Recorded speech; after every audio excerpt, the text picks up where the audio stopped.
আলহামদুলিল্লাহ, দয়াময় মেহেরবান মাহবুদ আল্লাহ রাব্বুল আলমিনের কাছে কৃতজ্ঞ হচ্ছি যে আল্লাহ রাব্বুল আলমিন আমাদেরকে সৈয়দুল আইয়াম জুমার দিনে আল্লাহ রাব্বুল আলমিনের ঘরে আল্লাহ রাব্বুল আলমিনের জিকির করার জন্য আগে ভাগে এই তীব্র গরমকে উপেক্ষা করে আল্লাহ রাব্বুল আলমিনের মহাব্বতে আমাদেরকে এখানে আসার বসার তৌফিক, যোগ্যতা, সুস্থতা, মন মানসিকতা দান করেছেন। এজন্য আমরা আল্লাহ রাব্বুল আলমিনের কাছে কৃতজ্ঞ হচ্ছি। সকলেই আল্লাহ রাব্বুল আলমিনের শেখানো বাক্যে কালিমাতুশ শুকর আদায় করি, পড়ছি আলহামদুলিল্লাহ। দরুদ এবং সালাম বর্ষিত হোক মানবতার মহান মুক্তির দূত আকায়ে নামদার তাজেদারে মদিনা আপনার আমার প্রিয় রসুল জনাবে মুহাম্মাদুর রাসূলুল্লাহ সাল্লাল্লাহু আলাইহি ওয়াসাল্লাম। সম্মানিত হাজিরিন, আজকে আমরা এই যে জুমা পূর্ব সংক্ষিপ্ত অধিবেশনে এইরকম গরম, বিশেষ করে আমাদের এলাকায় গত রাত্রি 11টা থেকে এখন পর্যন্ত বিদ্যুৎ নাই।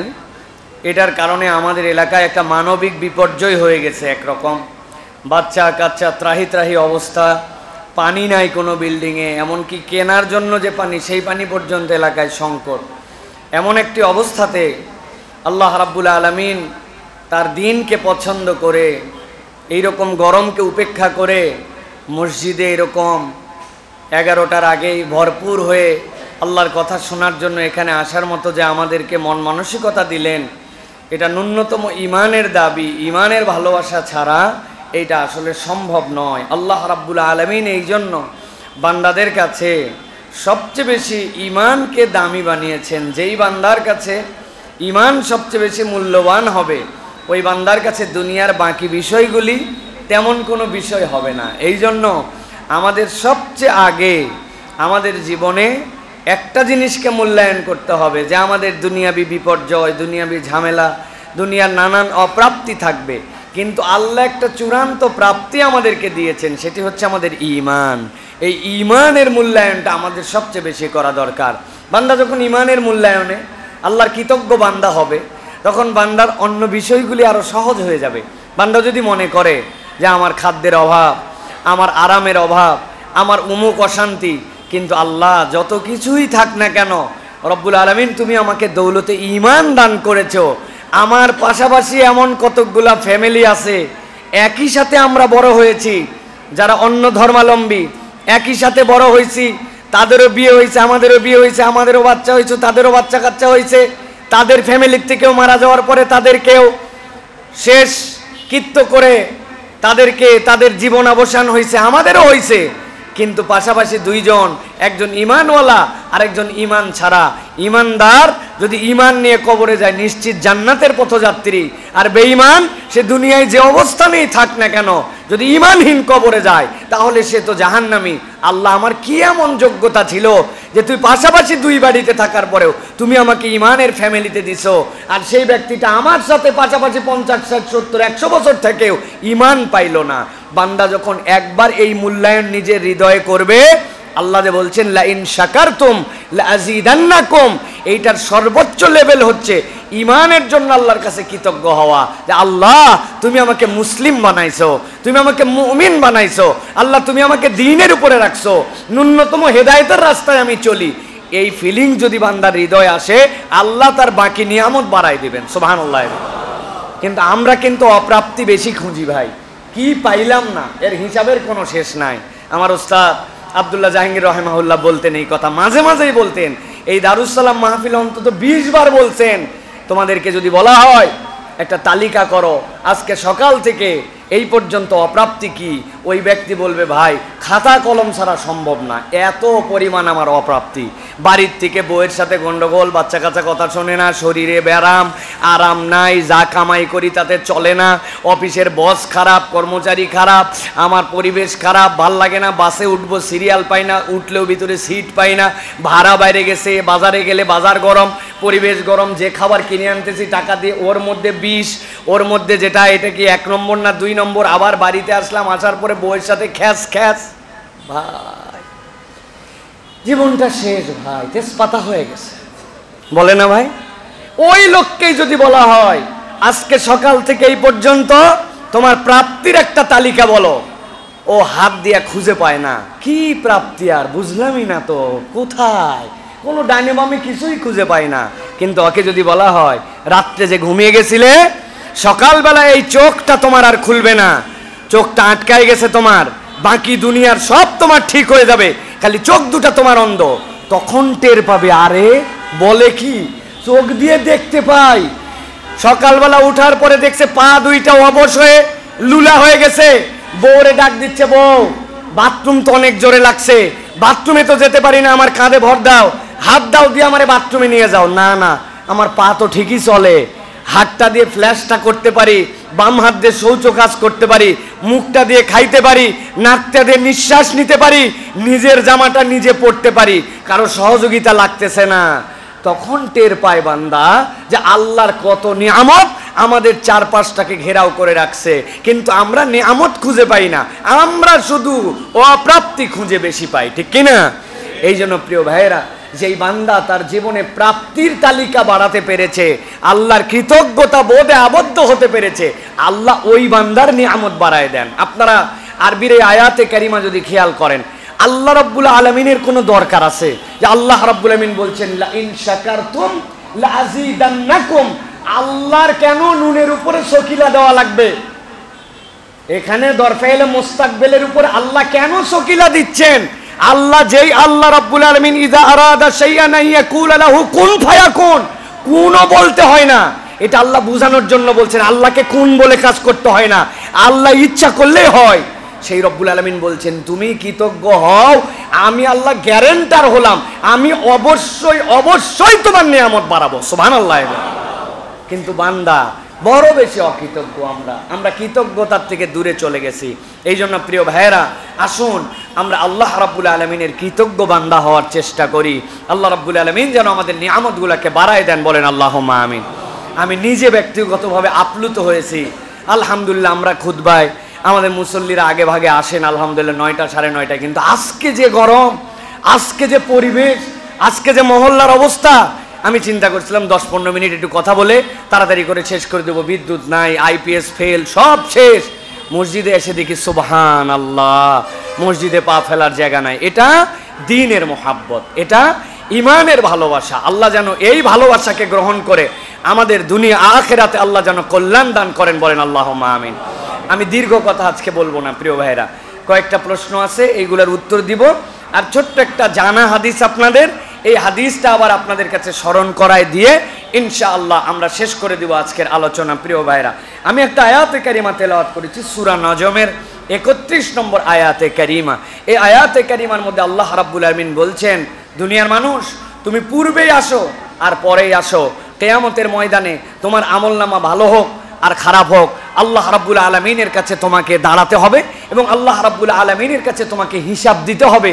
ওই দিন ভালোরও হিসাব পাবে, খারাপের হিসাব পাবে। আল্লাহ রাব্বুল আলামিন বলছেন লিয়াজিয়াল্লাযিনা আসাউ বিমা আমিলু, তুমি যদি খারাপ করো ওই খারাপের হিসাব আল্লাহর কাছে দিতে হবে। ওয়ায়াজিয়াল্লাযিনা হাসানু বিল হুসনা, আর যে ব্যক্তি ভালো করছে তারও হিসাব আল্লাহ রাব্বুল আলামিনের কাছে দিতে হবে। আর আল্লাহ রাব্বুল আলামিন ভয় দেখিয়েছেন, ওই দিবসটা সস্তা দিবস নয়, মনে করো না ওই দিবসটা কোনো হালকা দিবস, ফানি ডে এরকম মনে করো না। বিনোদন যেরকম তোমার দুনিয়ার বুকে, ওইটা বিনোদনের দিবস হবে না, ওটা ভয়ঙ্কর দিবস হবে। মাহশার যেটা হবে, আল্লাহ রাব্বুল আলামিন যেদিন সকলকে একত্রিত করবেন, ওই দিবসের মতো ভয়ঙ্কর দিবস আর একটাও নাই। আল্লাহ রাব্বুল আলামিন সূরা হজের মধ্যে এ বিষয়ে বিস্তারিত আলোচনা করেছেন। আল্লাহ এক পর্যায়ে বলতে বলতে বলেছেন যে এই পেটের মধ্যে সদ্য সন্তান আছে, এখনো ম্যাচিউর হয় নাই, কিন্তু ওই দিবসটা এমন ভয়ঙ্কর হবে যে তার মা আতঙ্কে তার সন্তানকে পেটের থেকে গর্ভপাত করায় দিবে, সে বুঝতেই পারবে না তার পেটের সন্তান বেরিয়ে গেছে। এত ভয়ঙ্কর দিবস। আল্লাহ কোরআনুল কারীমের মধ্যে বলছেন ওয়াতাদাউ কুল্লু যাতিন হামলিন হামলাহা ওয়া তারান নাসা সুকারা, আর হে রাসূল আপনি মানুষকে দেখতে পাবেন মানুষ যেন পাগল হয়ে গেছে, মানুষ যেন আসক্ত হয়ে গেছে, সুকারা, মানুষ যেন পাগলামো করতেছে, নেশাগ্রস্ত। আল্লাহ বলছেন কি মনে করছেন তারা কি কোনো পানি খেয়ে নেশাগ্রস্ত? আল্লাহ বলছেন ওয়ামা হুম বিসুকারা ওয়ালাকিন্না আযাবাল্লাহি শাদীদ, আসলে ওই দিন আল্লাহর আযাব যেটা ওটা ভয়ঙ্কর, ওই ভয়ঙ্কর আযাবের কারণে মানুষ পাগল হয়ে যাবে, মানুষের মধ্যে মাতলামি চলে আসবে, পাগলামো চলে আসবে।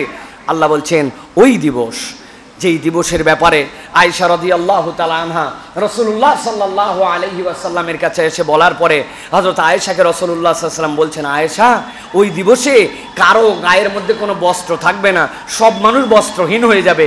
আয়েশা রাদিয়াল্লাহু তাআলা লজ্জা পেয়ে বলছেন, ইয়া রাসূলুল্লাহ, আমার বাপ, আমার ভাই, আমার সাহাবায়ে কেরাম, তার সামনে আমার গায়ে কাপড় থাকবে না, এটা কেমন কথা? রাসূলুল্লাহ সাল্লাল্লাহু আলাইহি ওয়াসাল্লাম বলছেন, আয়েশা, কে তোমার ভাই আর কে তোমার বাপ এই চিন্তা করার সময় তোমার সেখানে থাকবে? মানুষের অবস্থা হবে এমন যে মানুষ এই চিন্তাই করতে পারবে না, এমন কঠিন এক হাসরের ময়দান। প্রিয় ভাইরা, বর্ণনা দিলে কোরআনুল কারীমের মধ্যে ৮৩টা আয়াতে কারিমা আছে, যে আয়াতে কারিমা স্পেসিফিক কেবল হাসরের ময়দানের ভয়াবহতার কথা উল্লেখ করেছে। আল্লাহ রাব্বুল আলামিন আলাদা আলাদা আলাদা বান্দাদেরকে বারবার বুঝাইছেন কঠিন দিবস, কঠিন দিবস, সবচেয়ে বড় কঠিন দিবস। এই সেন্সে আল্লাহ রাব্বুল আলামিন ওই দিন যাওয়ার পরে বান্দাদের কাছে হিসাব চাবেন, আমলনামা বান্দাদের কাছে দিতে বলবেন। আর ওই দিন সবচেয়ে বড় কঠিন অবস্থা হবে তাদের জন্য, যেই মানুষদেরকে আল্লাহ রাব্বুল আলামিন একবার বলবেন তোমরা তোমাদের হিসাব দাও। যদি কাউকে আল্লাহ বলেন হিসাব দাও, নবী করিম সাল্লাল্লাহু আলাইহি ওয়াসাল্লামের হাদিসের আলোকে বোঝা যায় ওই বান্দা ফেঁসে যাবে, ওই বান্দা ফেঁসে যাবে। সুল হিসাব, হাদিসের মধ্যে এটার ব্যাখ্যা কোরআনের এই তাফসীরের মধ্যে আসছে। সুল হিসাব মানে আল্লাহ যদি বলেন তোমাকে হিসাব দিয়ে পার পেতে হবে, তাহলে ওই বান্দা আটকায় যাবে। আল্লাহ রাব্বুল আলামিন এই জন্য আল্লাহর কাছে ফরিয়াদ করতে বলছেন, আল্লাহ তুমি আমাদেরকে খারাপ হিসাব থেকে বাঁচাও। খারাপ হিসাব মানে কি? আমার যে হিসাব, এই হিসাবে আমি আল্লাহর কাছে দিতে পারবো না। এই কঠিন দিবস নবী করিম সাল্লাল্লাহু আলাইহি ওয়াসাল্লাম বলছেন, ডানে বিপদ, বামে বিপদ, সামনে বিপদ, পিছনে বিপদ। আদম আলাইহিস সালাম থেকে মুহাম্মদুর রাসূলুল্লাহ সাল্লাল্লাহু আলাইহি ওয়াসাল্লাম পর্যন্ত মানুষ দৌড়াবে, শুধু একটুখানি বিচার যেন শুরু হয়ে যায়, তারপরে যা হয় হবে। আমরা সহ্য করতে পারি না এরকম কঠিন দিবস। আল্লাহ নবী বলছেন, ওই দিবসেও আমি মুহাম্মদুর রাসূলুল্লাহ সাল্লাল্লাহু আলাইহি ওয়াসাল্লাম তোমাদেরকে জানাচ্ছি ৬০টা শ্রেণী এমন হবে যেই মানুষগুলোর ওই দিন কোনো টেনশন থাকবে না।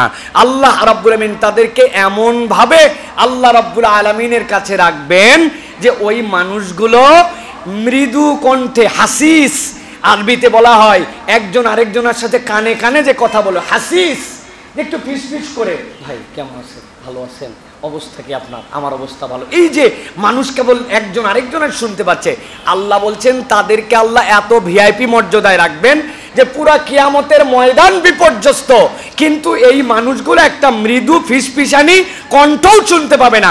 আল্লাহ তাদেরকে আলাদা একটা পরিবেশে রেখে আল্লাহ জান্নাতে ঢুকাই দিবেন।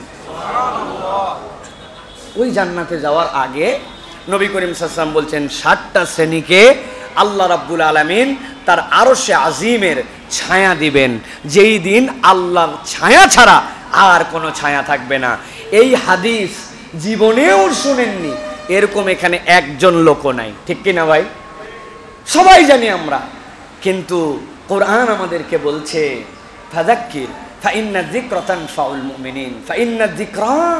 আল্লাহ বলছেন স্মরণ করান, আপনার উম্মতকে আবার বলেন, আবার বলেন, নিশ্চয় আপনার উম্মত এই জিকিরের দ্বারা কল্যাণ পাবে। তো আজকে আমরা সংক্ষিপ্ত সময়ে এই যে কঠিন গরম, এই যে কঠিন পরিবেশ চলতেছে আমাদের, এই পরিবেশে আমরা একটু ফিল করতে পারছি কষ্টটা কি, গরমটা কি, বিদ্যুৎ না থাকার ফিলিংসটা কি।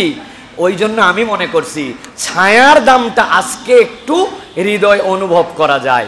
এই যে মসজিদে আপনারা বসে আছেন, ফ্যান নাই, কষ্ট হচ্ছে আপনাদের, এসি বন্ধ, কিন্তু বলেন তো ভাই, এই মসজিদে বসাটাই আমাদের এই মিরপুর গাবতলী রাস্তার মধ্যে যদি এখন এই জায়নামাজ দিয়ে বসা লাগতো, তাহলে কি আমাদের জন্য এখান থেকে কতটুকু ভয়াবহ কঠিন হতো? কঠিন হতো কিনা ভাই?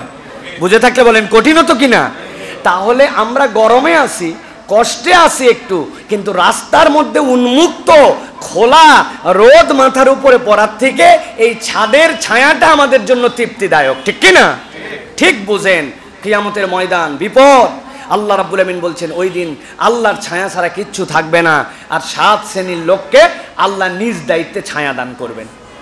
নবীজি সাল্লাল্লাহু আলাইহি সাল্লাম বলছেন, দুনিয়ার মানুষ ভালো করে জানো, সাবাতুন ইযুল্লিহুমুল্লাহু ফি যিল্লি ইয়াউমা লা যিল্লা ইল্লা যিল্লু। আল্লাহর ছায়া ছাড়া ওই দিন যখন বান্দাদের কাছে আর কোনো ছায়া থাকবে না, রব্বুল আলামিন ওই দিন 7 শ্রেণীর মানুষকে নিজে ডাক দিবেন, ডাক দিয়ে বলবেন, ও বান্দা তোমার কোনো চিন্তা নাই, আজকের দিবসে কষ্ট আছে মানুষের জন্য, আজকের দিবসে হিসাব হবে, আজকের দিবস তোমাদের জন্য বিপদ, কিন্তু আমি রব্বুল আলামিন নবীকে দিয়ে জানাই দিলাম, দুনিয়ায় যদি তুমি এই 7 কোয়ালিটির মধ্যে নিজেকে ঢুকায় নিতে পারো, কিয়ামতের ময়দানে কিয়ামত হতে থাকবে, কিন্তু আমি রব্বুল আমিন তোমাকে আমার আরশে আজমের নিচে ছায়া দিয়া আমার বান্দার ওই সময়টুকুকে পার করায় দিব। এরপরে বান্দাকে আমি রব্বুল আলামিন একটা নিয়ামত দিব, নূরুহুম ইয়াসআ বাইনা আইদিহিম ওয়া বিআইমানিহিম, আমার বান্দার সামনে থেকে আর ডান থেকে একটা আলো দিব, আর ফেরেশতাদেরকে ঘোষণা দিতে বলবো, বুশরাকুমুল ইয়াউমা জান্নাত, আমার বান্দাদেরকে জান্নাতের ঘোষণা দিয়ে দাও, যেই না তারা আরশে আজিমের ছায়া থেকে হিসাব ক্লোজ করে এরপরে যখন ডানিয়ার সামনে আলো পেয়ে যাবে, আল্লাহর ওই বান্দাগুলা বিদ্যুৎ বেগে আল্লাহর জান্নাতের দরজার সামনে এসে হাজির হয়ে যাবে। জান্নাতের দরজার সামনে কেবল হাজির হবে না, নবীজি সাল্লাল্লাহু আলাইহি সাল্লাম বলছেন জান্নাতের দরজা খোলা হবে মুহাম্মদুর রাসূলুল্লাহ সাল্লাল্লাহু আলাইহি সাল্লামকে দিয়া। সুবহানাল্লাহ। নবীজি আসার পরে যখন ডাক দিবেন, রাসূলুল্লাহ সাল্লাল্লাহু আলাইহি সাল্লামকে জিজ্ঞাসা করা হবে, মানান্তা, আপনি কে? এইটা নবীজি সাল্লাল্লাহু আলাইহি সাল্লামের জন্য সম্মান। যেই না রাসূলুল্লাহ সাল্লাল্লাহু আলাইহি সাল্লাম নিজের পরিচয় দিয়ে দিবেন, ফেরেশতারা সাথে সাথে বলবে, এরকমই তো হওয়ার কথা ছিল, আল্লাহর পক্ষ থেকে নির্দেশ ছিল মুহাম্মদ সাল্লাল্লাহু আলাইহি সাল্লাম ছাড়া যেন জান্নাতের দরজা খোলা না হয়। নবীজি বলছেন এরপরে উম্মতের মধ্যে তালিকা প্রকাশ করা হবে, উম্মতের প্রথম ব্যক্তি হিসাবে হযরত আবু বকর সিদ্দিক রাদিয়াল্লাহু তাআলা জান্নাতে ঢুকে যাবেন। এরপরে যখন ধারাবাহিকভাবে উম্মত আসবে, উম্মত আসার পরে জান্নাতের দরজার সামনে দাঁড়ায়, জান্নাতে শুধু সরসর করে ঢুকে যাবে না, জান্নাতের দরজার সামনে দাঁড়ানোর পরে উম্মত জিজ্ঞাসা করবে, ও জান্নাতীরা, আজকে তোমরা যারা জান্নাতে আমাদেরকে সুবাসিস জানাচ্ছ, ওয়েলকাম জানাচ্ছ, আমরা আগে জিজ্ঞাসা করতে যাই, তুমি যে তোমার জান্নাত আমাকে নিতে চাও, তোমার জান্নাতে কি কি নিয়ামত আছে আমাকে আগে জানাও। এবার ফেরেশতারা বলতে শুরু করবে, ও জান্নাতি, আমার জান্নাতের বাড়িটা এরকম, আমার জান্নাতের গাছগুলা এরকম, আমার জান্নাতের নহর এরকম। জান্নাতির সাথে সাথে বলবে, আমার যে ডিজায়ার, আমার যে এক্সপেকটেশন, তার সাথে তোমার জান্নাতের হিসাব মেলে নাই, তোমার জান্নাতে আমি যাব না। এরকম করে ঘুরতে ঘুরতে এক জান্নাতের সামনে আসবে, এরপরে জান্নাতের ফেরেশতা যখন তাকে সব নিয়ামতের বিবরণ জানাবে, সাথে সাথে সে বলবে, হ্যাঁ মিলে গেছে, আমার নবী তো দুনিয়ায় থাকতে আমাকে নির্দেশ দিয়েছিলেন, যদি তুমি জান্নাত চাও ফাসআলিল জান্নাতাল ফিরদাউস, আল্লাহর কাছে জান্নাতুল ফিরদাউস চাও। আজকে আমার সামনে আলো, ডানে আলো, আল্লাহ আমার হিসাব সহজ করে দিয়ে জান্নাতের ঘোষণা দিয়েছেন। আমি তো যেমন তেমন জান্নাতে ঢুকতে পারি না, আমি আল্লাহর কাছে যে জান্নাতের কামনা করেছি তোমার বর্ণনার সাথে মিলে গেছে, এরপরে বান্দা জান্নাতুল ফিরদাউসে প্রবেশ করে ফেলবে। আল্লাহ রাব্বুল আমিন বলছেন, হে রাসূল, আপনি জানায় রাখেন, ওই যে জান্নাতে ঢোকা আর এই হিসাব, এর মধ্যে পিরিয়ডের যেই কষ্টটুকু, এই কষ্ট থেকে আপনার উম্মত যদি বাঁচতে চায়, তাহলে যেন আপনার দেওয়া নির্দেশ অনুযায়ী 7টা তালিকা যেইটা দিলাম, এই তালিকার মধ্যে নিজের নাম ঢুকায় নেয়। নবীজি বলছেন, 1 নম্বর, আল্লাহ রাব্বুল আমিন জানিয়েছেন হাসরের ময়দানে আল্লাহর নিশ্চিত ছায়া পাবে সে, যার একটা কোয়ালিটি থাকবে, ইমামুন আদেল। দুনিয়ার বুকে ন্যায় পরায়ণ একজন ইমাম, দুনিয়ার বুকে ন্যায় পরায়ণ জাজ, দুনিয়ার বুকে যার কাছে বিচারের ফয়সালা আসে, যার হাতের মধ্যে জাজমেন্ট করার জন্য দায়িত্ব আসে, এমন সময় সে 2 নম্বর করে না, এমন ইমাম যে আদালতপূর্ণ, তার ভারসাম্যপূর্ণ, তার সাধ্য অনুযায়ী বিচার করে। এইটার উপরের ব্যাখ্যা আছে, নিচের ব্যাখ্যা আছে। ইমামুন আদেল এর সবচেয়ে বড় ব্যাখ্যা হচ্ছে রাষ্ট্রের যিনি দায়িত্বশীল থাকবেন, রাষ্ট্রের যিনি দায়িত্ব, যার উপর আল্লাহ রাব্বুল আমিন এই রাষ্ট্রের দায়িত্ব ন্যস্ত করেছেন, তাকে আদালতের পরাকাষ্ঠায় উত্তীর্ণ হতে হবে, ইমামুন আদেল হতে হবে। দ্বিতীয় ব্যাখ্যা, যে যার জায়গা থেকে আদালত করার জন্য যখন আল্লাহ রাব্বুল আলামিন তাকে ফয়সালা করার মতো জায়গায় দান করবেন, সেই জায়গা থেকে তাকে ন্যায়নিষ্ঠ হতে হবে। আপনি যেই জায়গায় আপনার আদালত, সেই জায়গায় আপনাকে প্রতিষ্ঠিত করতে হবে। আমি সমালোচনা করি যে জজ কোর্ট, হাইকোর্ট, সুপ্রিম কোর্ট, এগুলাতে 2 নম্বর হয়, বিচারের নামে তামাশা হয়, মিথ্যা মামলা হয়, মিথ্যা সাক্ষী হয়, এইগুলার আমরা সমালোচনা করি। তারা আল্লাহর কাছে হিসাব তাদেরকেও দিতে হবে। কিন্তু যে সমালোচনা করে ওই সমালোচকও অনেক সময় নিজে ইমামুন আদেল হতে পারে নাই, বলে হুজুর আমি তো ইমামই না, আদেল হব কেমন করে? আপনার আব্বা মারা গেছিল, যাওয়ার সময় আপনার জমি জমাগুলা বলে দিয়ে গিয়েছিল যে বাবা মিরাসনামা বন্টন করে যেতে পারলাম না, তুমি তোমার ভাই বোনের মধ্যে ইনসাফ মতো বন্টন করে দিও।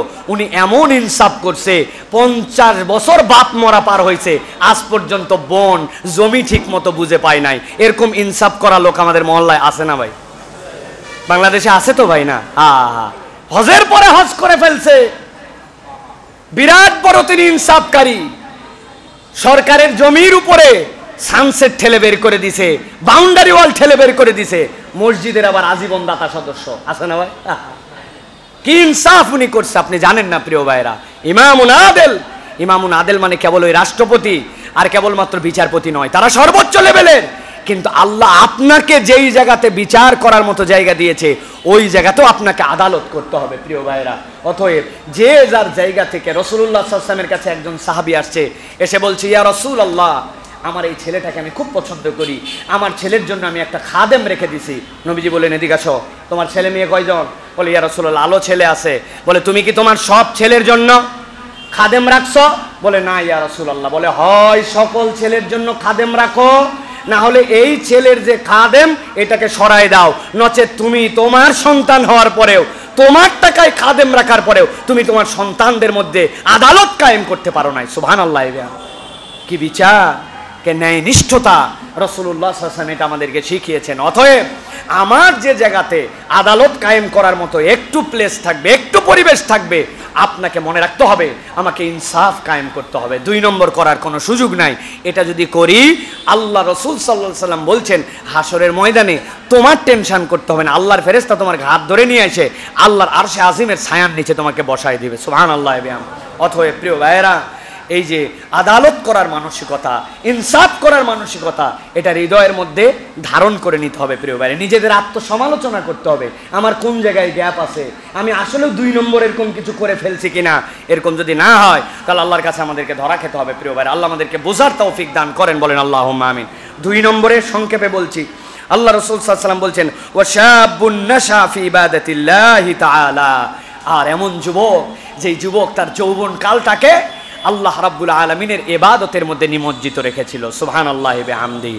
আমরা যেরকম মনে করি যে কি ব্যাপার ভাই, মুখে আপনার দাড়ি নাই কেন?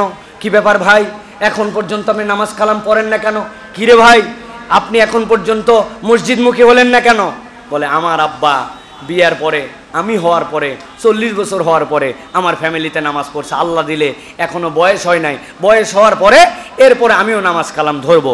আমাদের অনেকের টেন্ডেন্সি, মেন্টালিটি এরকম আছে। কিন্তু আল্লাহ বলছেন এই মেন্টালিটিটা ভালো মেন্টালিটি নয়। তুমি যদি হাসরের দিনে অটোমেটিক আল্লাহর আরশের ছায়ার নিচে তোমার স্থান পেতে চাও, আল্লাহ রাব্বুল আমিন বলছেন ওয়াশাবুন নাশা ফি ইবাদাতিল্লাহি তাআলা, তার যৌবনকালটা সে এলোমেলো কাটায় নাই, আল্লাহর ইবাদত, আল্লাহর নির্দেশিত পথে সে তার যৌবনকাল পার করছে।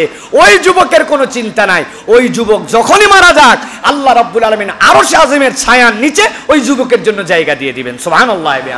অতএব আমার তরুণ, আমার যুবক, আমার প্রিয় ভাইয়েরা, আপনাদের জন্য বলবো কাল ক্ষেপণ করে সময়ের আবরণে নিজেকে ঢাকায় রেখে অপেক্ষার প্রহর গুনায়ে আমরা যেন নিজেদের জীবনকে নষ্ট না করি। এই যুবককাল এটা হচ্ছে আমাদের জন্য বিরাট নিয়ামতের সময়, এই যৌবন আমাদের জন্য বিরাট নিয়ামতের সময়। অনেক মুরব্বী আছে দেখবেন আপনারা, আসরের নামাজের পরেও মসজিদে বসে থাকে, মাগরিব পর্যন্ত বের হয় না। আছে না ভাই? আছে না? আহা, কি জন্য বসে থাকে বলেন তো ভাই? জানেন আপনি, ওই মুরব্বীর আর কোনো কাম নাই। রাগ করেন না, আলহামদুলিল্লাহ সব মুরব্বীও বসে থাকতে পারেন না, যিনি বসে থাকেন তাকে আমি ক্রিটিসাইজ করছি না, আল্লাহ তার ইবাদত কবুল করেন, কিন্তু আসলে উনার করার মতো কিছু নাই। আর আসরের পরে আমার কাছে করার মতো যত কিছু আছে ওই মুরব্বী কেমনে করবে?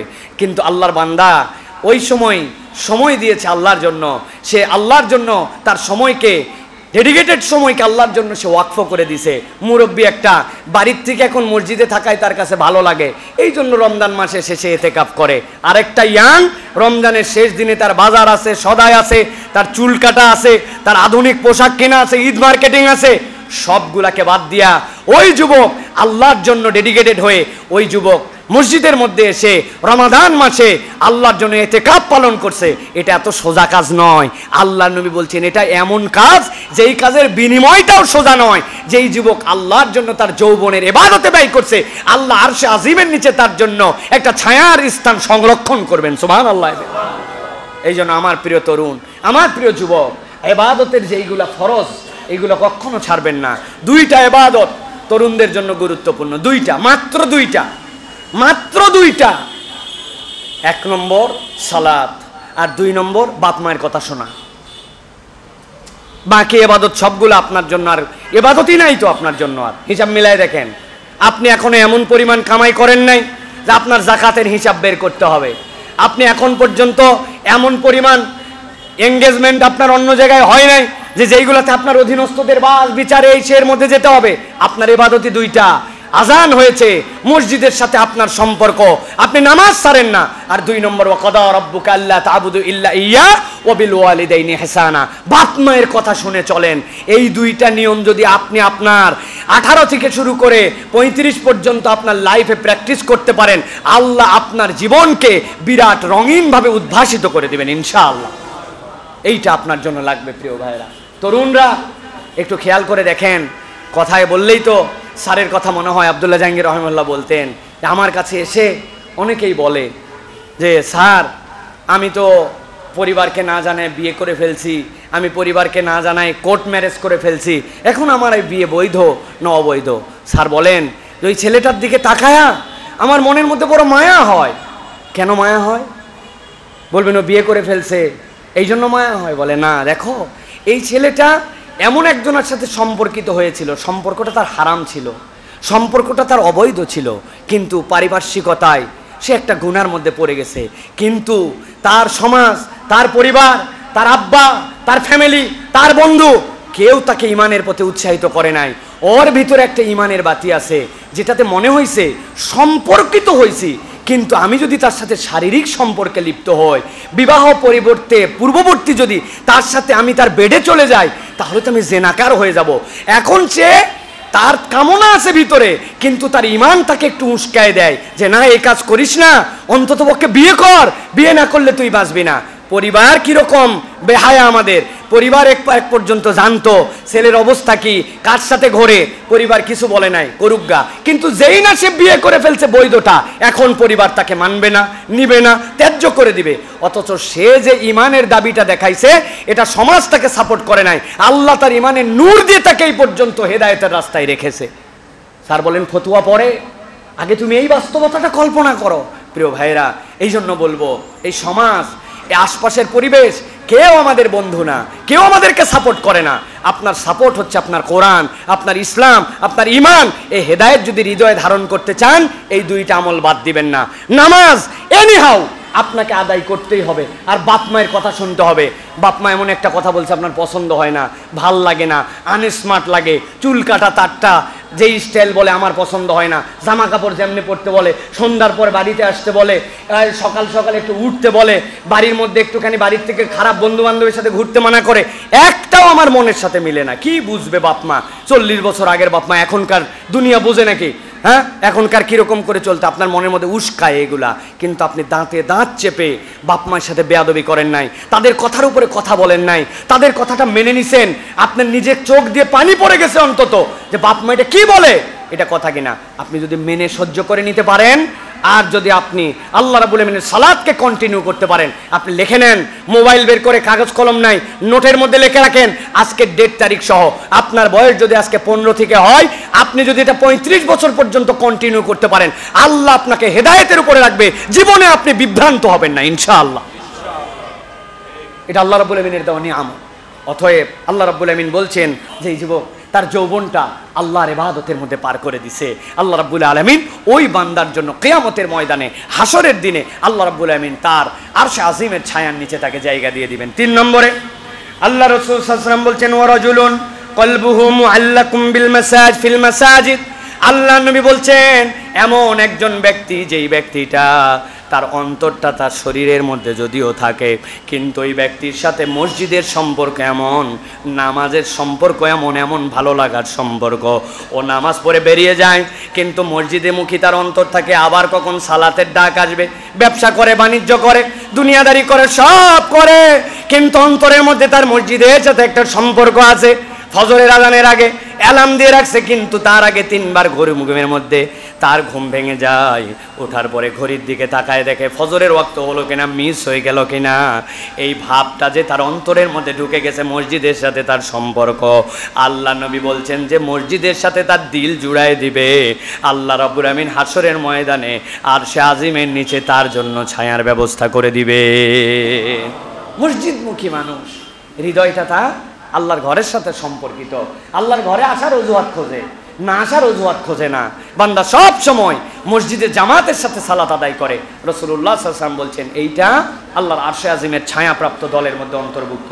4 নম্বরে রাসূলুল্লাহ সাল্লাল্লাহু আলাইহি ওয়াসাল্লাম বলছেন ওয়া রাজুলানি তাহাব্বা ফিল্লাহি ইসতামা আলাইহি ওয়া তাফাররাকা আলাইহি। 2 জন ব্যক্তি কঠিন বন্ধুত্ব, কঠিন মহব্বত, কিন্তু এই মহব্বত কি জন্য? আল্লাহর জন্য। ও আল্লাহকে ভালোবাসে, ও দিন ইসলামকে ভালোবাসে, ও আল্লাহ রসুলকে মহব্বত করে, আমিও আল্লাহ রসুলকে মহব্বত করি। তাহলে আমাদের বন্ধুত্ব হয়েছে এই জন্য যে সেও দিন ইসলাম পছন্দ করে, আমিও পছন্দ করি। 2 জন এক হয়েছে। দোস্ত একটু আয় তো, তোকে দেখলে ভাল লাগে, একটু কথা হয় না কতদিন। ওই ইমানদার, ওই ইমানদার, 2 জন এসে একত্রিত হয়েছে, আবার আলাদা হয়ে গেছে। দোস্ত আবার দেখা হবে, বিদায় নিলাম। কি জন্য? সে আমার একটা মুসলিম বন্ধু, সে আল্লাহ রসুলকে পছন্দ করে। আল্লাহর ভালোবাসায় 2 জন একত্রিত হয়, আবার 2 জন আলাদা হয়ে যায়। আল্লাহ বলতেছেন এই রকম যে ব্যক্তিদ্বয়, এই ব্যক্তিদ্বয়কেও আল্লাহ রাব্বুল আমিন তার আরশে আজিমের নিচে ছায়া দিয়ে দিবেন। সুবহানাল্লাহ। অতএব এটা একটা বেসিক যে আমাদের বন্ধুত্ব, আমাদের ভালোবাসা, আমাদের সম্পর্ক, আমাদের দেখা সাক্ষাৎ, আমাদের দাওয়াত, আমাদের একজনের সাথে আরেকজনের সময় দেওয়া, এইগুলো আল্লাহ এবং আল্লাহ রসুলকে প্রায়োরিটি দিয়ে আমাদের করতে হবে, কেবল দুনিয়ার জন্য নয়। চল চিল করি, একটু চিল করতে যাই, কি করে? প্রথমেই যাওয়ার পরে বিড়ি ধরায়, বিড়ি ধরানোর পরে এরপরে খায়, খাওয়ার পরে তারপরে শেষে একটু লাল পানি নীল পানি খায়, আবার ফেরার সময় একটা বিড়ি ধরায় চলে আসলো। এদেরকে এই মহব্বত আপনার কি মনে হয় যেটা আল্লাহ রসুলের জন্য মহব্বত? প্রিয় ভাইয়েরা, না। কিন্তু আমাদের কালচার এরকম হয়ে গেছে, এখন আমরা চিল করতেছি, আমরা ঘুরতেছি। হ্যাঁ, আমরাও চিল করি, আমরাও চিল করি, কিন্তু চিল করার লেভেল আছে। আপনি যখন দেখলেন, হ্যাঁ, বন্ধু বান্ধবের সাথে রাসূলুল্লাহ সাল্লাল্লাহু আলাইহি ওয়াসাল্লাম বলেছেন তোমাদের মধ্যে সর্বোত্তম আমল কি? রাসূলুল্লাহ সাল্লাল্লাহু আলাইহি ওয়াসাল্লাম বলছেন আফতালুল আমাল তোমাদের কাছে ইতআমুত তুআম, মানুষকে খাওয়ানো। আপনি চিন্তা করছেন বলছে চিল, কিন্তু আমি আমার বন্ধুদেরকে আজকে খাওয়াবো। নবীর এই সুন্নাত অনুযায়ী সবাই খাইছেন, ওয়াক্ত হয়ে গেছে নামাজের, খাওয়া অফ, চলো আগে নামাজটা আদায় করে আসি। এসে আবার বাকিটুকু খাইছে, খাওয়ার পরে একজন আরেকজনের সাথে সৌহার্দ্য বিনিময় হয়েছে, বলছে দোস্ত আজকে কিন্তু আমি খাওয়ালাম, আরেকদিন কিন্তু তোমারে খাওয়াই এই সোয়াব নিতে হবে। এটা দেখানোর কিছু নাই, এটা লৌকিকতার কিছু নয়, আপনি সোয়াবের নিয়তে খাওয়াই। এইটাও চিল, ওইটাও চিল। একটা চিল আপনার কাছে ফেরেশতারা লিখবে ইবাদত, আর একটা চিল আপনার কাছে ফেরেশতারা লিখবে এটা একটা ফাহেসা কাজ, ঠিক কি না? অতএব প্রিয় ভাইয়েরা, রাসূলুল্লাহ সাল্লাল্লাহু আলাইহি ওয়াসাল্লাম বলছেন ওয়া রাজুলানি তাহাব্বা ফিল্লাহি ইসতামা আলাই ওয়া তাফাররাকা আলাই। সম্পর্ক ছেদ করেছি, ওটাও আল্লাহর জন্য, ভালোবেসেছি, ওটাও আল্লাহ রাব্বুল আলামিনের জন্য। এটা 4 নম্বর গ্রুপ। 5 নম্বরে এরপরে রাসূলুল্লাহ সাল্লাল্লাহু আলাইহি ওয়াসাল্লাম বলছেন ওয়া রাজুলুন দাআতহু ইমরাতুন যাতু মানসিবিন ওয়া জামালিন ফাকালা ইন্নী আখাফুল্লাহ। এমন একটা প্রতারক মহিলা, যেই মহিলা তার সৌন্দর্য দিয়ে, তার আকর্ষণ দিয়ে তাকে খারাপের দিকে ডাকে, এবং সে তখন একটা কথাই তাকে বলে যে আমি তোমার সাথে নাই, ইন্নী আখাফুল্লাহ, আমি আল্লাহকে ভয় করি। তোমার সৌন্দর্য, তোমার শয়তানি, তোমার ভান্নামি, এইগুলোর সাথে আমার কোনো সম্পর্ক নাই। এই হাদিসটা এখন বড় ব্যাখ্যার দাবি রাখে প্রিয় ভাইরা। মূলত এটা জেনার দিকে আকৃষ্ট করার জন্য নারীদের কথা বলা হয়েছে, কিন্তু আপনি বাস্তবতায় এখন ভেবে দেখেন, কোনো মহিলা সরাসরি আপনাকে এই কথা না বললেও আজকে আমাদের যে সংস্কৃতি, আমাদের যে কালচার, আমাদের নেট জগৎ, এইগুলার সব কিছু নারী কেন্দ্রিক ধোঁকা আর নারী কেন্দ্রিক যত বাজে কিছু, সব কিছু আপনাকে ডাকতেছে। একটা রিলস দেখছেন, দেখার পরে মনে হয়েছে যা আরেকটা দেখি তো, সেম জিনিস দেখার পরে মনে হয়েছে আচ্ছা যেই রিলস দেখলাম এটার তো একটা মাদার আছে, নিশ্চয়ই এই আইটেম আরও আছে। তখন তার মূল অ্যাকাউন্টে ক্লিক করে বাকি খারাপ জিনিসগুলা দেখে। এমনভাবে আমাদের ডানে বামে সামনে পিছনে এই নারী কেন্দ্রিক যে খারাপ ছড়ায় পড়ছে, রাসূলুল্লাহ সাল্লাল্লাহু আলাইহি ওয়াসাল্লাম এই হাদিসের মধ্যে ডাইরেক্ট জেনার অ্যাপ্রোচের কথা বলেছেন, কিন্তু আপনি হিসাব করে দেখেন আজকের তরুণ প্রজন্মকে, আজকের যুবকদেরকে, আজকের যে বাস্তবতা, আজকের যে ফাহেসা, এটা আমাদেরকে পদে পদে আমাদেরকে হারামের দিকে ডাকতেছে। ঠিক কিনা ভাই? ঠিক কিনা? আমি কতবার আপনাদেরকে বলেছি, কতবার আপনাদেরকে বুঝিয়েছি, দারুস সালামের টাওয়ারের সামনে বিজ্ঞাপন দিছে, এই গরমে যদি আরাম পেতে চান তাহলে ঠান্ডা ঠান্ডা কুল কুল আপনাদের জন্য পাউডার এটা ব্যবহার করেন। এক মহিলা এরকম করে হাত উঁচু করে আছে, তার গায়ের মধ্যে অর্ধেক পোশাক নাই। আমি জিজ্ঞাসা করি, ভাই বলেন তো, এই যে গরমকাল, গরমকালে গরম কি খালি মহিলার লাগে না পুরুষের লাগে? কথা বলেন না কেন? বাহিরে রোদে টোদে পুড়ে মাটিতে বেশি কাজ বেশি কষ্ট পুরুষরা করে না নারীরা করে? তো এখন আপনি ঠান্ডা করলে, পাউডার লাগালে, ঘামাসি দূর করতে চাইলে একটা পুরুষের না ছবি ওখানে দেওয়ার কথা, আপনি খালি মহিলার ছবি দেন কেন? আসল উদ্দেশ্য পাউডার বিক্রি নয়, কেবল ওই মহিলাকে বিজ্ঞাপিত করে ওই মহিলাটা দিয়ে আপনার আমার গুনাহ কামাই করানো। এটা একটা হচ্ছে জাহিলি সমাজের চরিত্র। ঠিক কিনা? সব জায়গায় তাই, সব জায়গাতে তাই। আপনি হিসাব করেন নাই, প্রসাধনী থেকে শুরু করে সব কিছুতে।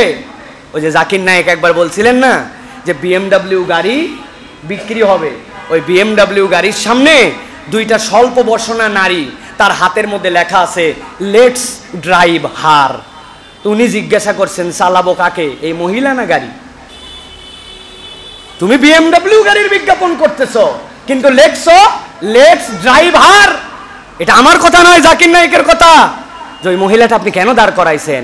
এটাই হচ্ছে ইন্নাল্লাযীনা ইউহিব্বুনাল ফাহিশা ফিল্লাযীনা আমানু, ঈমানদারদের মধ্যে যাতে ফাহিশাকে ছড়াই দিতে চায়, এটা হচ্ছে শয়তানের সবচেয়ে বড় জঘন্য চরিত্র।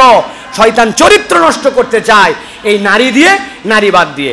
অতএব প্রিয় ভাইয়েরা, আমি যদি আল্লাহর আরশ আজিমের নিচে আমার অবস্থান চাই, তাহলে কেবল ডাইরেক্ট হয়তো আমাকে কোনো নারী অ্যাপ্রোচ করবে না, কিন্তু নারী কেন্দ্রিক যত ফেতনা, যত বিজ্ঞাপন, যত ফেসবুকিং, যত ইউটিউবিং, যত ধরনের প্রচার, এইগুলার থেকে আপনাকে একদম সন্তর্পণে, আপনাকে একদম সচেতনভাবে এখান থেকে আপনাকে বেঁচে থাকতে হবে। এই বেঁচে থাকা যদি কোনো যুবকের প্রচেষ্টা হয়, কোনো পুরুষের প্রচেষ্টা হয়, ইনশাআল্লাহ এই হাদিসের আলোকে আল্লাহ রাব্বুল আলামিন তাকে কিয়ামতের ময়দানে আল্লাহর আরশে আজিমের নিচে ছায়া দিবেন ইনশাআল্লাহ। প্রিয় ভাইয়েরা, অতএব আমাদেরকে এটার জন্য কষ্ট করতে হবে ভাই। এটা এরকম না হুজুর চলেই আসছে, আমার দোষ কি? আমি কি ইচ্ছা করে দেখতে চাইছি? ভাই ইচ্ছা করে দেখতে না চাইলেও ইচ্ছা করে আপনাকে বাঁচতে হবে। এখান থেকে বেঁচে থাকাটা আপনার জন্য দায়িত্ব। প্রিয় ভাইরা, সহজ নয়, বলাটা খুব সহজ, বলাটা খুব সহজ, কিন্তু এই আমল করাটা অনেক কঠিন।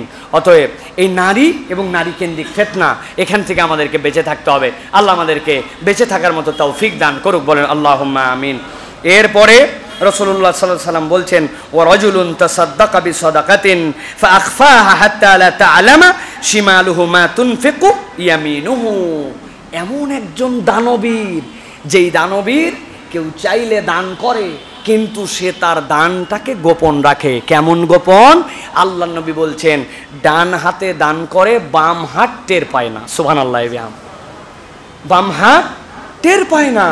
এইরকম গোপনে কিছু দান, দান সিররা ওয়া আলানিয়া, প্রকাশ্যেও করতে পারি, গোপনেও করতে পারি। আমার যখন অভাব তখনও করতে পারি, যখন অভাব নাই তখনও করতে পারি। কিন্তু আল্লাহর নবী স্পেশাল করেছেন এমন এক দল যারা দান করে কিন্তু বলে বেড়ায় না, গোপন রাখে। তার অনেক দান প্রকাশ্য আছে, কিন্তু কতক দান আছে কেউ জানে না। তার ডান হাত আর বাম হাতের ব্যাখ্যা কি? তার দুইটা পকেট আছে, বাম পকেটেও টাকা আছে, ডান পকেটেও টাকা আছে, কিন্তু বাম পকেটে হাত দেয় নাই। সে আস্তে করে ডান পকেটতে বের করে আস্তে করে ডান দিয়ে দিছে। তার বাম হাতও নড়ে নাই ওই সময়। সে এমন গোপন রেখেছে তার দানটাকে। আল্লাহ নবী করিম সাল্লাল্লাহু আলাইহি ওয়াসাল্লাম বলছেন এই গোপন দান আল্লাহ রাব্বুল আলামিনের আরশে আজিমের নিচে তোমার জায়গা দিবে। অন্য হাদিসে নবীজি বলছেন আল্লাহর রাগ দূর করাই দিবে, আল্লাহ তোমার জীবনে বরকতে ভরাই দিবে। সুবহানাল্লাহ। কিছু দান গোপন রাখতে হয় ভাই, সব বলতে হয় না। বউ জানবে না, কেউ জানবে না, আমার নিজের খাতা কলমের হিসাবের মধ্যেও নাই আমি কিছু দান খয়রাত করে ফেলছি। এটার অ্যামাউন্ট কত হবে? অন্তত পক্ষে 2-3 লক্ষ টাকা, তাই তো না প্রিয় ভাইয়েরা? না, আপনাকে আল্লাহ যা সাধ্য দিয়েছে আপনি সেখান থেকে কিছু দান খয়রাত করবেন। যেটা আল্লাহ রাব্বুল আলামিনের জন্য একদম সংরক্ষিত। প্রত্যেকের এটা আমল বানায় ফেলেন ভাই, প্রত্যেকে বানায় ফেলেন।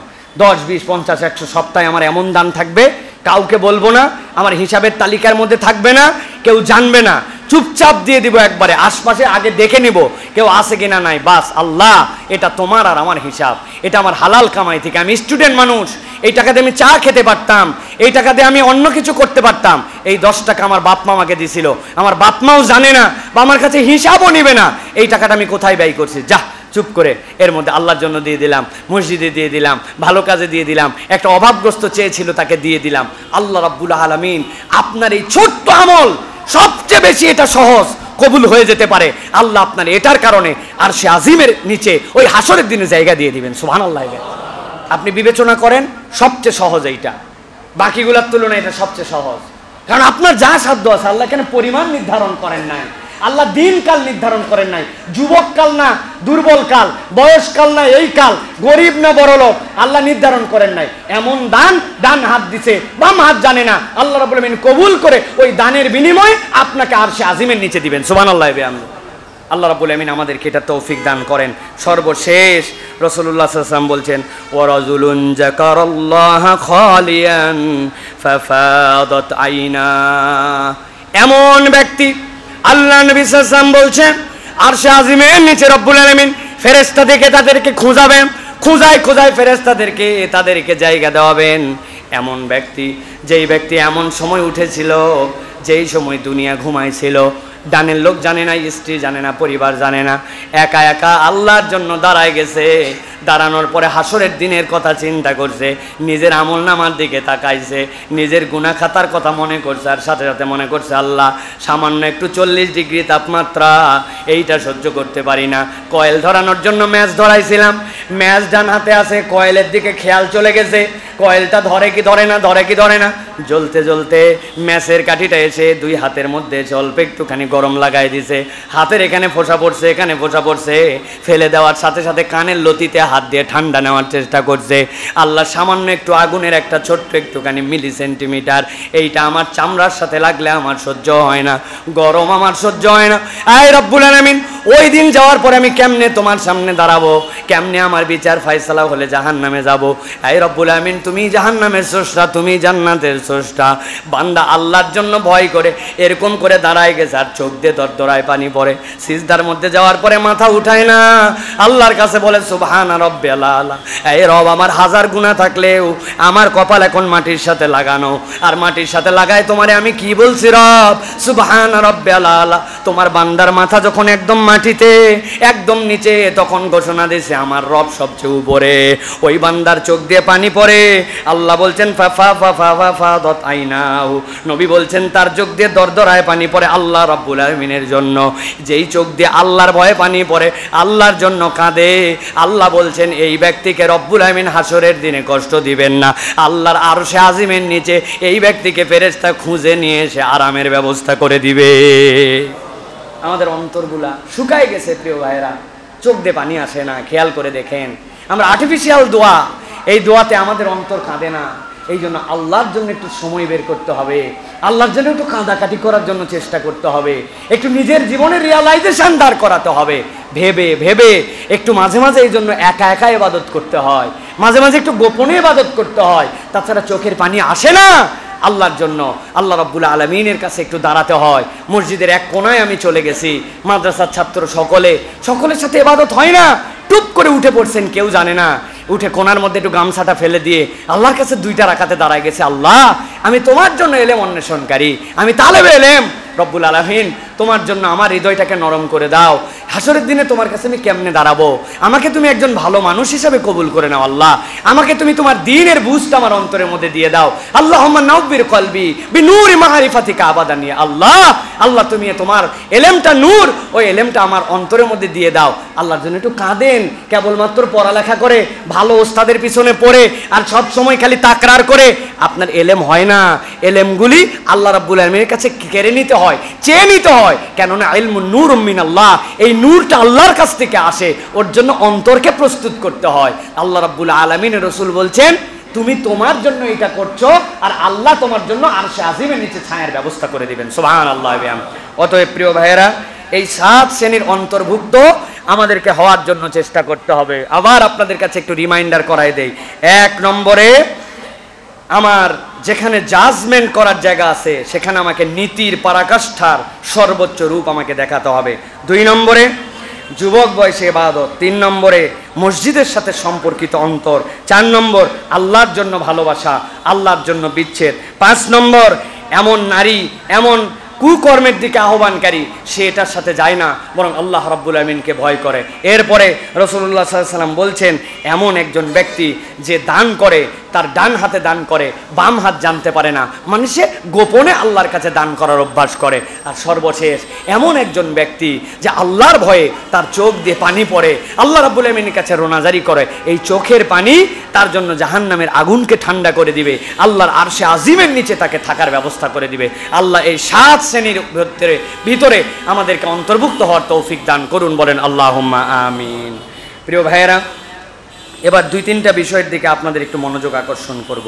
বিশেষ করে একটা বিষয়, আপনারা দেখছেন যে গরমকাল, এখন গরমের জন্য আমাদের কতগুলো আমল আছে। আমি আপনাদের কাছে 6টা বিষয়ের দিকে দৃষ্টি আকর্ষণ করব যে এই গরমকালেও আমরা আল্লাহ রাব্বুল আলামিনের কাছ থেকে কিভাবে রিওয়ার্ড পেতে পারি। গরমের দিনের প্রধান আমল, সবচেয়ে বড় আমল, নবী করিম সাল্লাল্লাহু আলাইহি ওয়াসাল্লামের কাছে এসে জিজ্ঞাসা করছে, ইয়া রাসূলুল্লাহ, সর্বোত্তম আমল কি? নবী করিম সাল্লাল্লাহু আলাইহি ওয়াসাল্লাম বলছেন, মানুষকে পানি পান করানো। সুবহানাল্লাহ। নবী করিম সাল্লাল্লাহু আলাইহি ওয়াসাল্লাম বলছেন, জাহান্নামে তোমাদেরকে একটা সাদাকা, একটা তোমাদের কবুল ইবাদত, এইটা আল্লাহ রাব্বুল আলামিনের জাহান্নামকে নিভাই দিবে। নবীজি বললেন, আর জানো কি? কবুল ইবাদতের মধ্যে অন্যতম ইবাদত হচ্ছে এক বান্দা যখন আরেক বান্দাকে পানি খাওয়ায়, এই পানি খাওয়াটা একটা আল্লাহর কাছে বড় ইবাদত। সুবহানাল্লাহ।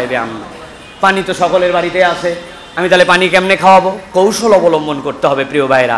নবীর হাদিস অনুযায়ী নিজেদের জীবনে আমল করার জন্য আপনাকে চেষ্টা করতে হবে।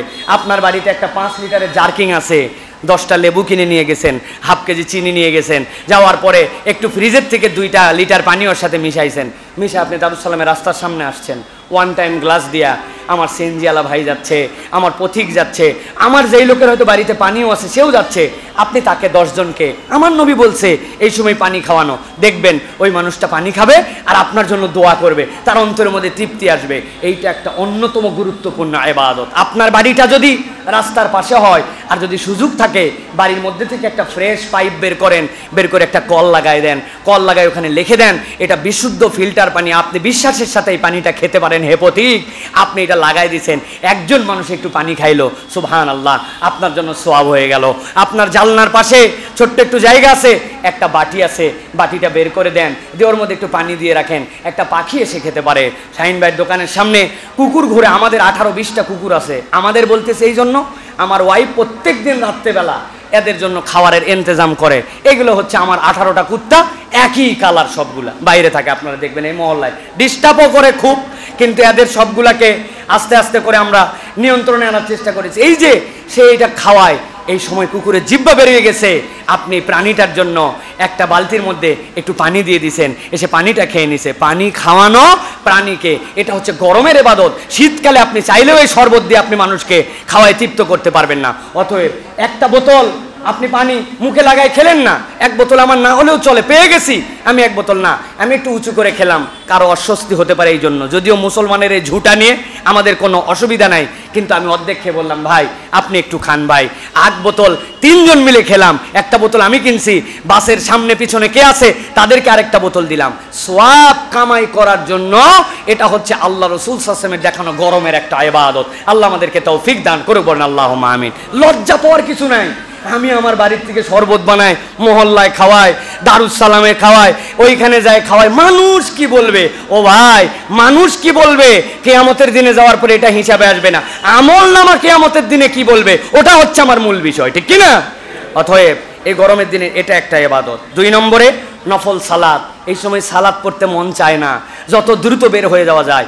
গরম উপলক্ষে মাঝে মাঝে একটু নফল সালাত আদায় করবেন, যে আল্লাহ এই গরমের মধ্যে আমার বিরক্তি, শরীর গরম, কষ্ট, এর মধ্যে আমি 2 রাকাত সালাত আদায় করলাম। গরম, এই উদ্দেশ্যে আমি 2টা রাকাত সালাত তোমার জন্য আমি পারফর্ম করলাম, এটা একটা বড় ইবাদত। 3 নম্বর, গরমকে গালি না দেওয়া।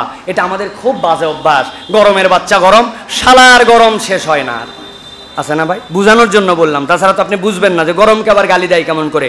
গরম আল্লাহ রাব্বুল আলামিনের সৃষ্টি, ঠান্ডা আল্লাহর সৃষ্টি। তো আপনি যদি আবহাওয়াকে, হাওয়াকে গালি দেন, প্রকারান্তর ওই গালি তো আল্লাহ রাব্বুল আলামিনের প্রতি পড়ে যায়। এই জন্য গরমকে গালি দেওয়া যাবে না, এটাও একটা আমল। যদি কেউ দেয়, সবর করতে হবে, বলতে হবে, বুঝাতে হবে যে ওরে ভাই এত অস্থির হয়েছো কি জন্য, যেই তাপমাত্রা 40, এটা তো 60ও হতে পারতো, তো 40 আছে, এখন পর্যন্ত তো সহনীয় আমার আছে, বুঝ দিতে হবে এবং বেশি বেশি ইস্তেগফার করতে হবে। এরপরে আরেকটা আমল হচ্ছে এই সালাতুল ইস্তিসকার, সালাত আদায় করা। এটা গরমের অন্যতম একটা আমল। রাসূলুল্লাহ সাল্লাল্লাহু আলাইহি ওয়াসাল্লাম গরমের দিনে ইস্তিসকার সালাত আদায় করতেন। সালাতুল ইস্তিসকাতে নবী করিম সাল্লাল্লাহু আলাইহি ওয়াসাল্লাম খুব নম্রভাবে যেতেন, বেশি ভালো জামা কাপড় পরে যেতেন না, বিনয়ের সাথে যে আল্লাহ রাব্বুল আলামিনের কাছে হাজির হয়ে যেতেন। এই সময় রাসূলুল্লাহ সাল্লাল্লাহু আলাইহি ওয়াসাল্লাম বেশি কথা বলতেন না। যাওয়ার পর রাসূলুল্লাহ সাল্লাল্লাহু আলাইহি ওয়াসাল্লাম 2 রাকাত সালাত আদায় করতেন, এরপর একটা খুতবা দিতেন, এরপরে আল্লাহর কাছে দোয়া করতেন। যারা মদিনায় যাবেন আপনারা ওই যে মসজিদে গামামা, ওইটা একটু দেখে আসবেন। নবী করিম সাল্লাল্লাহু আলাইহি ওয়াসাল্লাম যেই জায়গায় যাওয়ার পরে ঈদের সালাত আদায় করেছেন, যেই জায়গাতে ওই যে বাদশা নাজ্জাশী তার গায়েবানার জানাজা পড়েছেন, আর যখন সালাতুল ইস্তিসকার প্রয়োজন পড়তো মসজিদ নববী থেকে যে ওই জায়গাতে রাসূলুল্লাহ সাল্লাল্লাহু আলাইহি ওয়াসাল্লাম সালাত আদায় করতেন। সুতরাং সালাতুল ইস্তিসকা আদায় করা। আর 2টা আমলের কথা বলবো প্রিয় ভাইয়েরা, সেটা হচ্ছে গরিব মানুষদেরকে এই সময় একটু ফলমূল কিনে দেওয়ার জন্য চেষ্টা করবেন। আপনি ইচ্ছা করলে 2টা তরমুজ কিনতে পারেন, 3টা কিনতে পারেন, বড় একটা তরমুজ 500 টাকাতে কিনতে পারেন। নিয়ত করছেন যে আজকে 500 টাকা দিয়ে বলে টোলে ভালো ভালো 4টা তরমুজ কিনবো। একটা আমার রিক্সা প্যাডেলার ভাই, একটা আমার পথিক ভাই, একটা আমার ব্যবসায়ী, একটা আমার পরিচিত লোক, আমার যেটা মন চাইছে, ভাই এই তরমুজটা আপনি নিয়ে যেয়ে খাবেন। ভাই এই রমজানে এই এখন পর্যন্ত শত শত তরমুজ আমরা সাবার করে ফেললাম, একটা তরমুজকে আমার পক্ষ থেকে একটা ফল হিসাবে হাদিয়া পেতে পারে না? একটা কমলা কি আমি একজনকে হাদিয়া দিতে পারি না? আমি কি একটা ফলমূল একটা গরিব মানুষকে খাওয়াতে পারি না? আমের সিজন আসতেছে, লিচুর সিজন আসতেছে, টার্গেট করবেন আমি 1000 লিচু খেতে পারি, 100টা লিচু আমার দানের তালিকায় থাকবে। আমি 10 মণ আম খেতে পারি, 1 মণ আম আমার দানের তালিকায় থাকবে। আমি 10টা আম খেতে পারি, অর্ধেকটা আম আমার দানের তালিকায় থাকতে পারে। আমার অত দেওয়ার ক্ষমতা নাই, কিন্তু আমার এই ডোনেশন করাটা, এই ফল ফ্রুটস হাদিয়া দেওয়াটা, এটা গরমের একটা ইবাদত। আর একটা বিষয়ে সতর্ক থাকতে হবে, গরমের দিন মানুষের গায়ের গন্ধ হয়, ঘামের গন্ধ হয়, আমার এটার দ্বারা যেন অন্য কেউ কষ্ট না পায়। নবী করিম সাল্লাল্লাহু আলাইহি ওয়াসাল্লাম এই দিক দিয়ে খুব সিনসিয়ার ছিলেন, বারবার মেসওয়াক করতেন, নিজের গায়ে সুগন্ধি লাগাতেন, আমার দ্বারা যেন কেউ কষ্ট না পায়। অনেকেই ড্যাম কেয়ার ভাব, উনার গায়ের গন্ধে পাশের লোক দাঁড়াতে পারে না, বেচারির দোষ নাই, উনি নিজে তো গন্ধ সৃষ্টি করে নাই, কিন্তু আমাদের ঘাম থেকে বিভিন্ন থেকে গন্ধ হয়, এখান থেকে আমাদেরকে বেঁচে থাকতে হবে, অপর যেন কষ্ট না পায়। এই আমলগুলো যদি আমরা করি তাহলে আমরা পানি খাওয়ানোর ইনিশিয়েটিভ নেব ইনশাআল্লাহ। মানুষকে শরবত খাওয়ানো, পানি খাওয়ানো। আরে ভাই আপনার পাশের লোক জানেন বস্তিবাসী দুর্বল মানুষ, ওদের বাড়িতে ফ্রিজ নাই, আপনার ডিপটা অনেক বড়, 10টা বোতল আজকে নিয়ে যাবেন, পানি ভরাবেন, 10টা বোতল বরফ করে রাখবেন, সন্ধ্যার পরে দুপুরে আশপাশে বাড়িতে পাঠিয়ে দিবেন যে খালা আপনার বাড়ির পাশে 3টা বাড়ি আছে, ওদের জানি ফ্রিজ নাই, ওদের তো একটু ঠান্ডা পানি খেতে মন চায়, এই 3 বোতল নিয়ে যান, পানি খাওয়ায় বোতল নিয়ে আসেন, আবার কালকে দিব। মানুষ সোয়াব কামাই করে কতভাবে ভাই আপনি চিন্তা করতে পারবেন না, কৌশলে আপনার সোয়াব কামাই করতে হবে, এটা সৌহার্দ্য বাড়বে, এটা ভালোবাসার সমাজে প্রতিষ্ঠিত হবে। 2 নম্বর বলেছি আপনাদের জন্য বেশি বেশি ইস্তেগফার করা, নফল সালাত পড়া, গরমকে গালি না দেওয়া, বৃষ্টির সালাত পড়া, গরিব দুঃখীর মাঝে ফলমূল বিতরণ করা, সাধ্যের মধ্যে থাকলে নিজেরা সুগন্ধি পরিপাটি থাকার চেষ্টা করা, আর আসরের সালাত এই গরমের সময় ডিলে করে একটু পড়া, এটাও আমাদের জন্য গরমের আমল। আল্লাহ আমাদেরকে বেশি বেশি এই আমলগুলি করার তৌফিক দান করেন, বলেন আল্লাহুম্মা আমিন।